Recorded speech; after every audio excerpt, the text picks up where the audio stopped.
Hi everyone, it's Julia Katsivo and I'm here with you today. We're going to talk really quickly about how to find clients and make money even if you can't sell to save your life. So we're going to have some fun here today. This is one of my favorite topics, sales and marketing. And the reason being that, these are the engine and this is the oil that's going to get your vehicle to where you want it to go. So the reason we start our businesses is because we're using them as vehicles to get us to a certain place. But sometimes we get so caught up in the business of the business that we lose sight of what it is that we need to focus on so that we can actually get the long-term results we're looking for.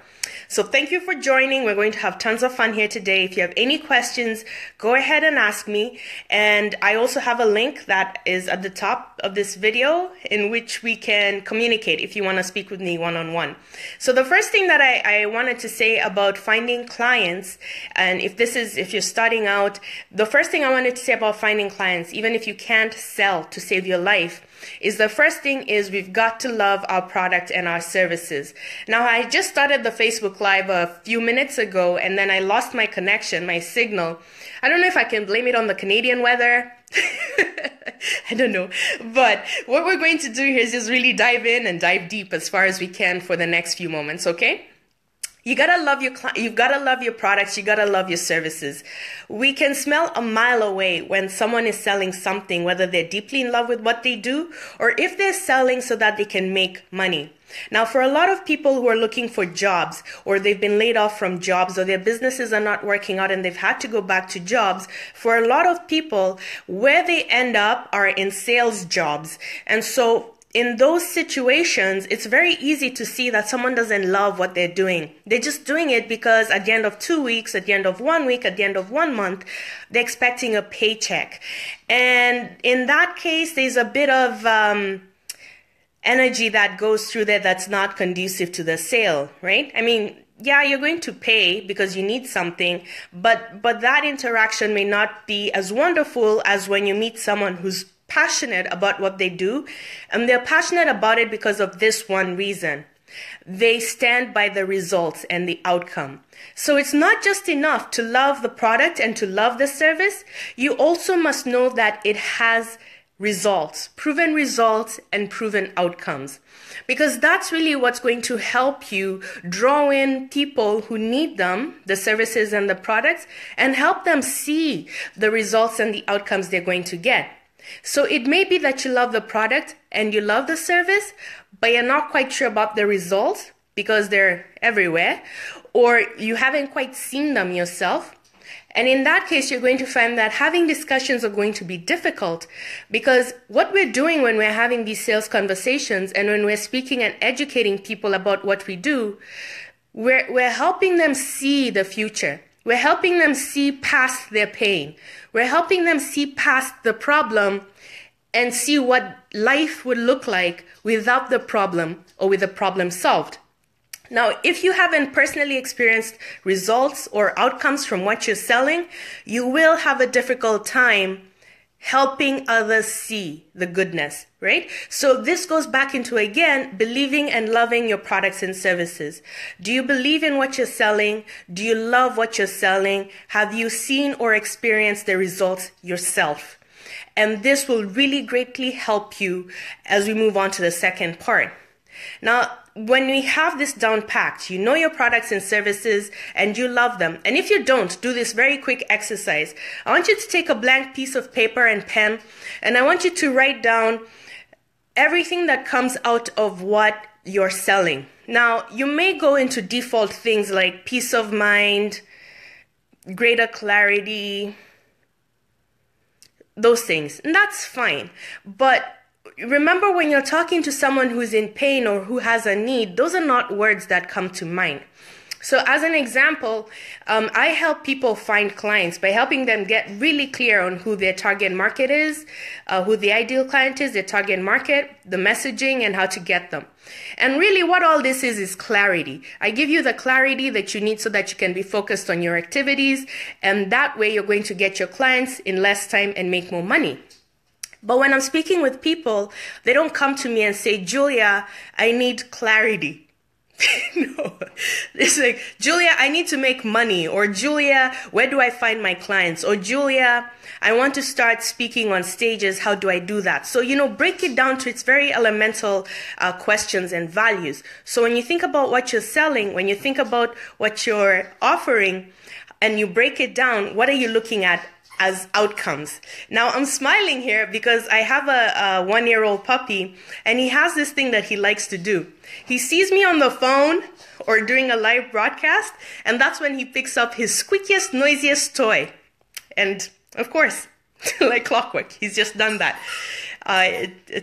Sometimes it's hilarious.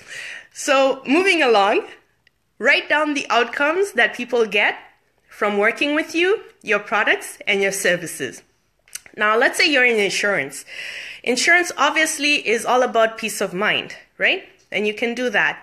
But also think about really the results that someone is getting by maybe taking on an insurance line. So think about its basics. What are you promising? You're promising to take care of someone in case of illness, or you're promising to take care of someone's family in case of death. Just really write down what's tangible, and this will help you when you're speaking with other people to show them how they can move from the suffering to the wellness aspects, regardless of what it is. If you're selling a home, instead of thinking about, you're getting the jacuzzi for the price of, or whatever the case may be, think about what you're selling them. You're selling them a good school district. What does that mean? A better education for their children. This is in places like Canada or Ontario, where you live dictates, what kind of school your child is going to go to, because they have the zones there in the neighborhood. So write down all the benefits that you get. When it's health and wellness, when you're speaking with people, you don't want to say, you're getting vitamin A, B, C, D. All of that sounds great, but it does nothing for the mind. But if you say things like you get younger looking skin, then immediately the person who's listening to you will be like, oh, gotcha. And if it's for that person, sold. If it's not, they'll know that it's not, but they may think of someone else who may benefit. So that's what we want to know, is really love your product, really love your service, and really know it, really understand it. And, sometimes we'll do stuff for a very long time, like if you've been in this business for a while, that you'll even sometimes forget what it is that you're selling. So always take the time to write down the benefits. Always take the time to write down the outcomes of using your product, your service, your system. And while you're at it, start writing down who may benefit, because sometimes you'll have different things that you can market at different times. So let's take that younger looking skin. You may decide, that's the outcome of using this product, is younger looking skin. And then, draw a line and then say, well, who would really want to use this? And then think about the people for whom their appearance is very important. People whom maybe it's tied to their job. They have to look a certain way because of how they're perceived. Start using your imagination and your brain to really think about who you can connect with for the next week or the next month, who fits into the outcome and the results that you particularly want to sell. The second thing that we want to do here, and this again is for people who, selling is just not your thing, but you've got to. The second thing we want to do is to get really clear on the people that we're approaching. So, one of the examples I gave you is write down the results of what you do and then think about who could benefit from them. And when you do this, maybe at the start of the month, if you haven't done this for the quarter or for the week or the year, at the start of the month, start thinking about what kind of clients you want to approach. And this is where you get to have a bit of fun with this. Like if you have 3 different markets that you serve, you may decide, at the beginning of the month for February, you're going to really concentrate on, and I'm sticking with the cosmetics products. You may decide that you're going to take advantage of the Valentine's season to really push through some products. So again, write down what the benefits are, and then whom will benefit from it and who will benefit from it greatly. When it comes to selling, a lot of where the disconnect is because we take ourselves out of the process. So you'll notice when you're having a regular conversation with someone, and then something changes in the voice or the pitch or the pause. Something will change that signifies that the conversation is going to go in a different direction. And that's when it usually does. The person sells. What you really need to do here is when we say know your target market is this really important word that isn't really utilized a lot, and that's called research. You've got to research your people. You know, even before you reach out to someone on social media, so for a lot of people that I work with and for myself, we get a lot of our clients from social media. So LinkedIn and Facebook, that's where I get, I'll say 80% of my clients are from Facebook and LinkedIn. And the 20% are from speaking. Just, they've never seen me before, heard from me, but they see me out there, and then we do amazing work together. So even if you're reaching out to someone in that way, you want to do a bit of research before you reach out to them, because you can end up having really bad vibes and discussions that just go down south. You know, I had a lady reach out to me, and within 2 seconds, she was selling me her amazing program. And remember, everything that we sell is amazing, right? Nobody goes out there and says, I'm selling this junk thing to you. So she had this amazing program. It was supposed to help with, you see, I can't even remember. But, you know, she was on it and she was telling me why I should get it. Thing is, she had never even asked a question about me. She didn't know who I was. She didn't know what I wanted. She didn't know what my aspirations was. She didn't know what my challenges were. But here she was telling me that she had an amazing life-changing system and that if I bought it, I would be well on my way to achieving my dreams. But she didn't even know what those dreams were. The second example is a young man who reached out to me, and this was on Facebook, and within 2 seconds of saying, hi, how are you, and thanks for connecting, he asked me, so what are your greatest challenges? I don't know you. Whereas if he had maybe taken a little bit of time to go over and see all that's public on my profile and do a bit of research, he may have had something to come to me with, or even determined that I just was not his ideal client. Now, granted, this is a skill set that you develop as you keep going, but the important part is to start. So before you make contact with people, you want to do research. You want to do research on them so that you have a starting point. What do you have that is common? What do you have that is familiar? What do you see that you love? What do you gotta have something that will definitely make that conversation more real, will make it more tangible, and will make the person feel like you're listening to me, you understand me, and you care. You're not just here to make money. The third thing that I want us to really consider here, and then we'll go into how the heck am I still selling when I can't sell to save my life. So the first thing, remember we said you gotta love your products, you gotta love your services. More importantly, you gotta really understand the outcomes and the results, and this is because you have experienced them yourself personally. If you've experienced the results personally, you will be the greatest salesperson alive because you're speaking from experience, and you will be able to connect the dots that lead the person from pain to gain. And the second thing that we want is to know your target market. So know who you're approaching, and the best way to do this is to do research. You know, that little time that you're taking out of your day and out of your hour or minute to look up someone and see a little bit more about them and some of the things that they're going through will really help you in cementing that relationship faster than if you just go over to people and immediately ask them, what do you need? So that we really got to understand. And it brings me over to this point where I'd like to say that, you know, just because someone seems to have a problem that you have a solution to, it doesn't necessarily mean that that person is your ideal client. And this is the example that I like to use in my workshops and my speaking engagements. And those who've seen me live know it because I'm always repeating it. It's the example of Tylenol.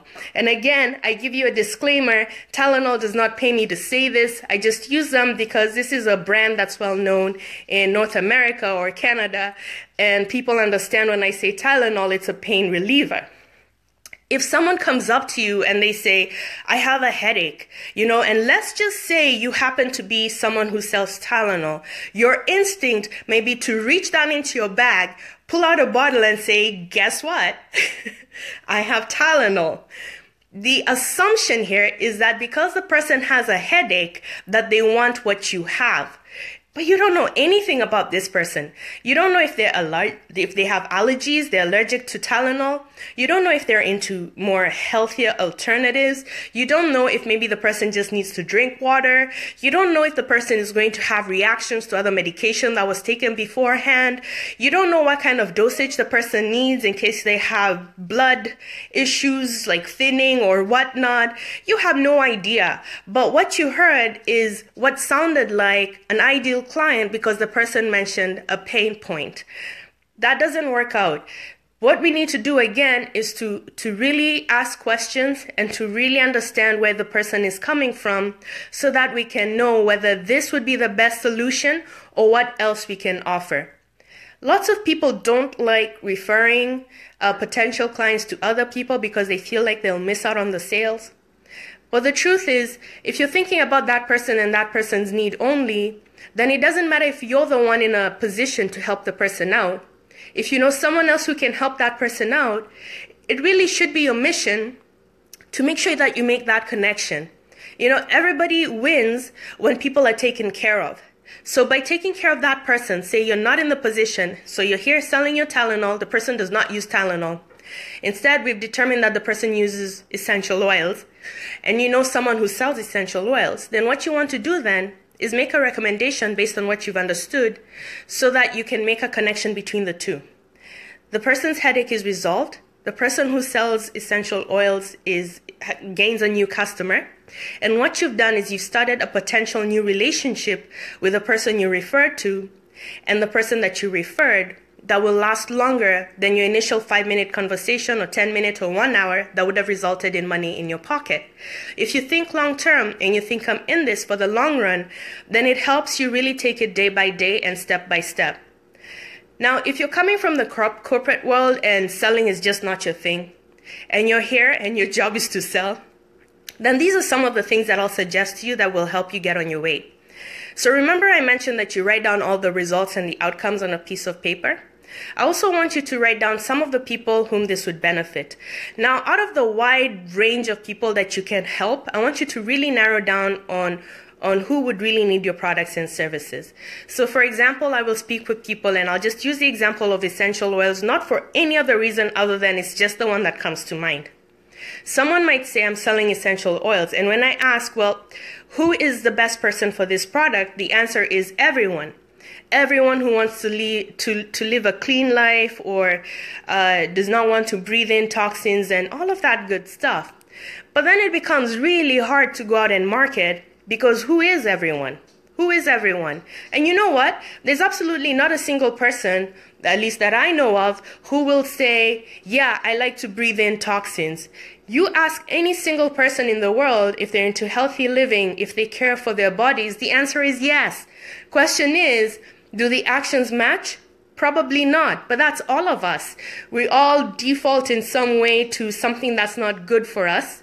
But if you're going on the premise that, this is for people who want healthy living, again, that may not be your ideal person. And how will you know this? By doing the research. When you do research, you find things like icebreakers. I know when I was starting out, the thing that I had to go by was my experiences in my volunteer work. So for me, it was Toastmasters.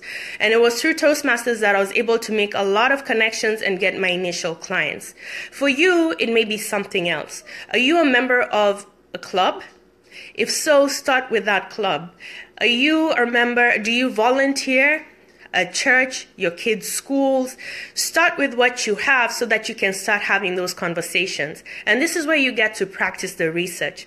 We research by asking questions, we research by listening, and we research by making connections. And when you do that, and you do that consistently, you will get to the place where you're comfortable enough to quickly identify what the person who is speaking with you may or may not need, and whether you're in the best position to do so. Now, a lot of times we listen to things like this, like what I'm doing right now, and we take these bits and pieces and we put them together with glue, and then we go out and say, okay, I'm going to go speak with people. But what we don't realize is that when people are speaking like I am, we're giving you nuggets, but what you haven't received is the full picture. And the full picture sometimes cannot be gotten in one Facebook Live or, one webinar or one workshop. And this is where I asked you, if getting more clients in 2018 is top of your list, then go ahead and make that appointment with me. You'll speak with either myself or some of our representatives, and we'll see if we have solutions here that can match your problem. And your problem specifically is going out there and getting more clients in less time because you want your new business up and going. Okay, so again, the link is up there, I believe, where it says the name of the Facebook Live. I invite you to connect with us. Let's get started and let's get you well on your path. We're going to look at things like, why you're in this business, what it means to you, and what you hope to get out of it. As well, do you have that great understanding of your product and service? And do you really believe in its outcomes? And how do you do this? We have the testimonials. We also have your own experience. We craft your message around your experience and what you're selling has been able to do for you and for the many other people that you've served. On and on and on it goes. Other than that, drop me a line. I love your comments, your questions. I'm at juliakatsivo.com. Until next time, stay warm if you're in Canada. Stay where you are if you're in a nice warm country. Enjoy yourselves.